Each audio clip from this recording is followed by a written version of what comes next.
Hi, Zach from Groovy Entertainment. Today we're going to record a play for you. Today, record the story of Hansel and Gretel for 1977.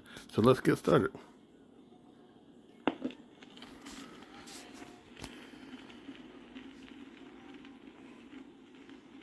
This is the story of a poor woodcutter who lived on the outskirts of a large forest with his wife and two children. The boy was called Hansel and the girl was named Gretel. Many years ago, their mother had died and their father had married again. The family had always been quite poor, but they had managed to struggle along with the little that they had. One year, however, there was a great famine in the land and there was almost no food left at all. The father was very worried because he was afraid that he and his whole family would starve. Oh, my wife, what's to become of us? How are we to support our poor children now that we have nothing more for ourselves? I will tell you what we shall do, husband. Early tomorrow morning, we'll take the children out into the thickest part of the woods. There, we shall light a fire for them and give them each a piece of bread. Then we'll go on to our work and leave them alone. They won't be able to find their way home, and we shall be rid of them. Oh, no, wife. I won't do that. How can I find it in my heart to leave my children alone in the forest? The wild beasts would soon come and tear them to pieces. You fool. Then we must all four die of hunger. You may just as well go out and cut the boards for our coffins. Very well, wife. If there's nothing else to be done. Hansel and Gretel were so hungry that they had not been able to fall asleep that night, and they had heard everything that their stepmother had said to their father. Oh, Hansel, I'm so afraid. Don't be afraid, sister. I'll be able to find a way for us to escape. So, when their father and stepmother fell asleep, Hansel got up, slipped on his coat, opened the back door, and stole outside. The moon was shining clearly, and the white pebbles that lay in front of the house glittered like little bits of silver in the moonlight. Hansel bent down and filled his pocket with as many of the pebbles as he could. Then he went back into the house and back into bed. Don't worry any more, Gretel. Go to sleep. I'm sure we'll find some way of getting out of the forest. At the break of day, just as the sun was coming up, their stepmother came to wake up the children. Get up, you lie-a-beds. We're all going to the forest to fetch wood. Now here's some bread for your lunch, but don't eat it up before that, for it's all you're going to get. Gretel had to carry both her and her brother's share of the bread, for Hansel's pockets were much too filled with pebbles to fit anything else in. The whole family set out on their way to the forest, but as they walked along, Hansel was always lagging along behind. His father told him to hurry up and catch up with them. What are you taking so much time for? I can't walk any faster, Father. I'm weak with hunger. But really, Hansel was walking so slowly because every few steps that he took, he would drop another pebble in the path. The path behind was filled with pebble after pebble that he took from his pocket. After they had all walked for quite a while, they finally reached the middle of the forest. Children, go and fetch a lot of wood, and I'll light a fire so that you won't be cold. Hansel and Gretel heaped up brushwood until they had made a pile nearly the size of a small hill. Lie down at the fire, children, and rest. Your father and I are going into the forest to cut down wood, and when we've finished, we'll come back and fetch you. Hansel and Gretel sat down beside the fire and at midday ate their little bits of bread. All the while they heard the stroke of an axe and thought their father was quite near. What it really was, however, was a branch of a tree that he had tied onto another tree and that was being blown about by the wind. The children sat and sat, waiting for their father to return, until finally they got so tired that their eyes closed and they fell asleep. When they woke up, it was pitch dark in the forest. How are we going to find our way out of the forest? Stop crying, Gretel. wait until the moon is up, and then we'll find our way back, sure enough. When the moon had risen, Hansel took Gretel by the hand and followed the path made by the pebbles, which shone like pieces of silver in the moonlight. They walked on through the night, and at daybreak reached their father's house again. They knocked at the door, and their stepmother opened it. "You naughty children! What a time you slept in the woods! We thought you were never going to come back." Their father rejoiced, for his conscience had bothered him very badly for leaving his children behind by themselves. For a time the family lived happily, for their luck had changed for the better, and they had a small supply of food. However, not long afterward, they once again found themselves with very, very little to eat. One night, the children again heard their stepmother talking to their father. "Husband, everything is eaten up again. We have only half a loaf of bread left, and when that's finished, we shall be also. The children must be got rid of, and this time for good. We'll lead them deeper into the woods this time, so they won't be able to find their way back again. There is no other way of saving ourselves." The father's heart was very heavy.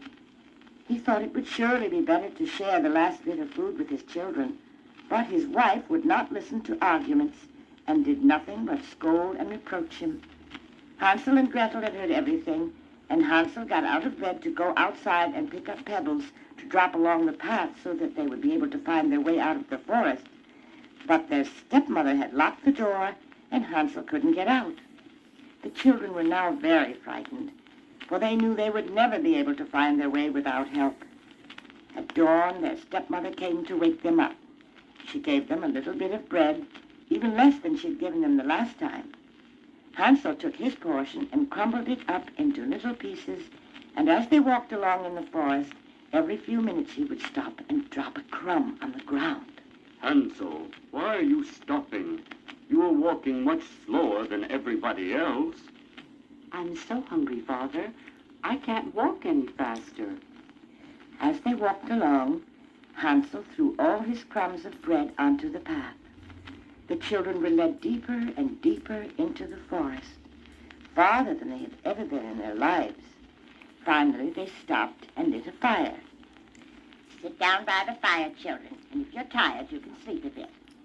Your father and I are going into the forest to cut some wood, and in the evening, when we're finished, we'll come back to fetch you." At midday, Gretel divided her bread with Hansel, for he had dropped all of his along the path. Then they fell asleep and slept long into the evening. Their parents had not returned when they woke up, and it was very, very dark. Hansel tried to comfort his sister. Just wait, Gretel, until the moon comes up. Then we'll see the breadcrumbs I scattered along the path, and they will show us the way back to the house. When the moon had risen and was shining brightly, the children got up to look for the crumbs, but they had disappeared. All the birds that flew about in the woods and fields had come by and eaten them all up. Never mind, Gretel. We'll still find a way out. But they did not. The children wandered about the forest the whole night and the next day until night had come again. At last, very tired and very hungry, for they had had nothing to eat but a few berries they had found, they lay down under a tree and fell asleep. On the third morning after they had left their father's house, they started walking again. They kept getting deeper and deeper into the forest, and they began to feel that if they did not find help, they would certainly perish. At midday, they saw a beautiful snow-white bird sitting on a branch. The bird sang so sweetly that they stopped to listen. When its song was over, it flapped its wings and flew on in front of them. They followed it and came to a little house. As they approached the house, they saw that it was a cottage made of bread and roofed with cakes, with windows of transparent sugar. Now we'll have a real meal. I'll eat a bit of the roof, and Gretel, you eat some of the window. It looks like a lovely sweet. Hansel stretched up his hand and broke off a little bit of the roof to see what it was like, and Gretel went to the window and began to nibble at it. they heard a shrill voice crying, Nibble, nibble, little mouse. Who's been nibbling at my house? Hansel and Gretel went right on eating.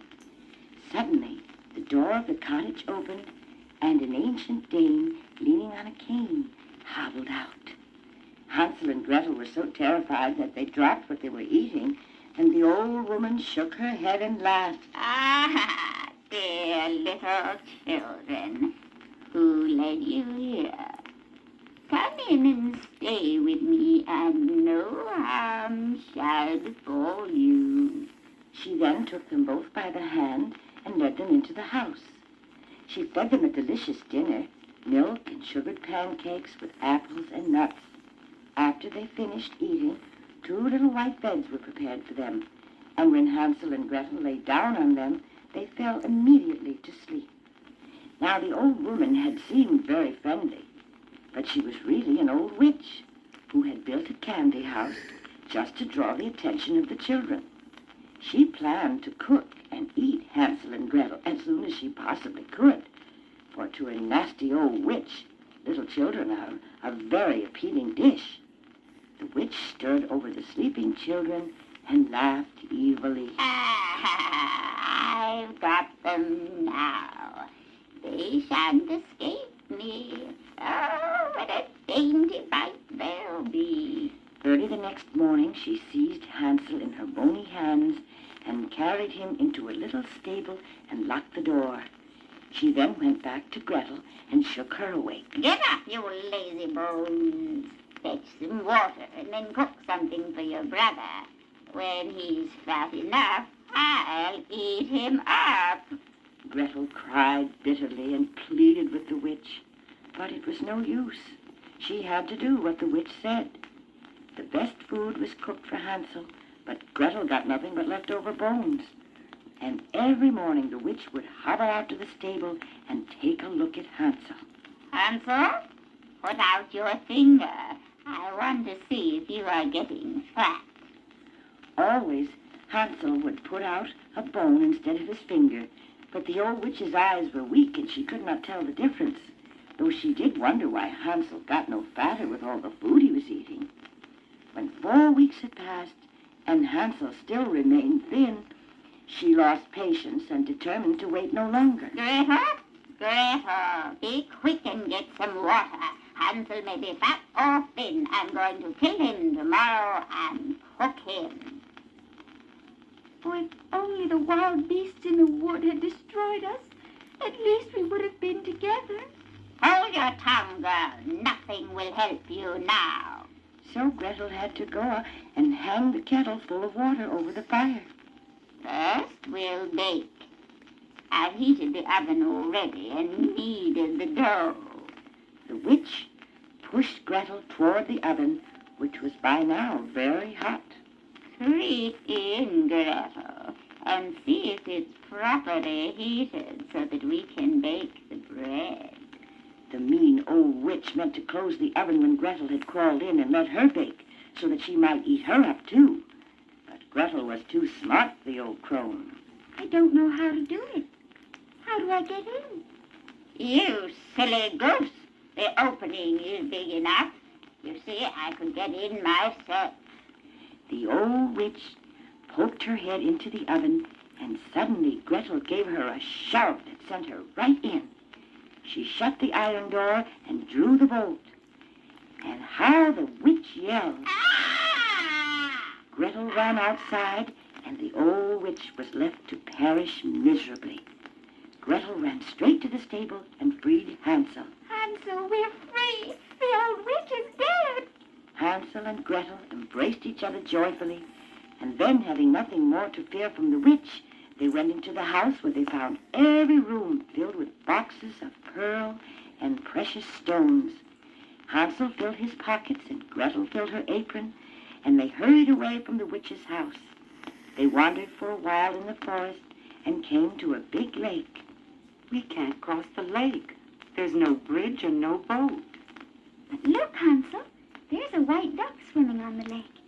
If I ask her, perhaps she'll help us over. Here are 2 children, mournful very. See bridge nor ferry. Take us upon your white back and row us over. Quack, quack! The duck swam toward them, and Hansel got on her back. Gretel, come sit beside me. No, Hansel, we too would be too heavy a load for the duck. She can carry us across separately. The good duck did so, and landed them safely on the other side of the lake. They walked for a while, and soon everything began to look familiar. Soon they saw their father's house in the distance. They ran all the way until they fell into their father's arms. He had not had one happy hour since he had left them in the forest. And since they had been gone, their stepmother had died. Hansel and Gretel gave their father all the precious stones they had found in the witch's house. Now all their troubles were ended, and they lived happily ever after. And that is the end of the story. So, that was the story of Hansel and Gretel for 1977. So if you like, subscribe, share, and comment, and have a groovy day with another video coming out real soon.